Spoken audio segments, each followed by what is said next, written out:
పుష్కర స్నానం కానీ నదీ స్నానం కానీ చేసినప్పుడు కొన్ని నియమాలు ఖచ్చితంగా పాటించాలి. ఏంటమ్మా అవి? ఏంటి నియమాలు? సంకల్పం చెప్పుకోవడం అనేది చాలా చాలా ముఖ్యమైన పని. ఎవరైనా చెప్పుకోవచ్చా? తమే చెప్పుకోవచ్చా? తామే చెప్పుకోవాలి.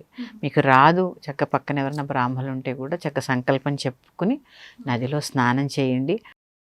ఆడవాళ్ళకి ఆడవాళ్ళు, మగవాళ్ళకి మగవాళ్ళు వెళ్లకుండా కుదిరితే భార్యాభర్తలు ఇరువురు వెళ్ళి చెయ్య పట్టుకొని మూలగాలి.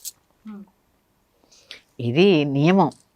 ఎందుకంటే ధర్మేచ అర్ధేచ కామేచ నాతిచరామి.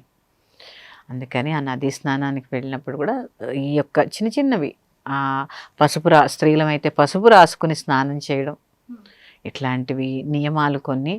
అలాగే సంకల్పం ఖచ్చితంగా చెప్పుకోండి. మీ గోత్రము, మీ ఇంటి పేరు, గోత్రము, పేరు, అంతే తప్ప అక్కడ ఈ చెప్పుకోమన్నాం అనుకోండి, ఇందులో పెద్ద బాధ ఒకటి ఉంది. ఏం చెప్పుకోవాలి? పిల్లలు, వాళ్ళ మనవలు, ఇవన్నీ అసలు సహకుటుంబశ్య సబాంధవశ్య అంటే అందరూ వస్తారు. సంకల్పం చెప్పుకుని అయితే స్నానం చేయాలమ్మా, కంపల్సరీ. ఏ నది స్నానానికి వెళ్ళినా సంకల్పం అనేది కంపల్సరీ. ఆ రోజు ఆ ప్రాముఖ్యత, ఆ తిథి అవి కంపల్సరీగా చెప్పుకో. సంకల్పంలో చెప్పుకోవాలి ఇవన్నీ.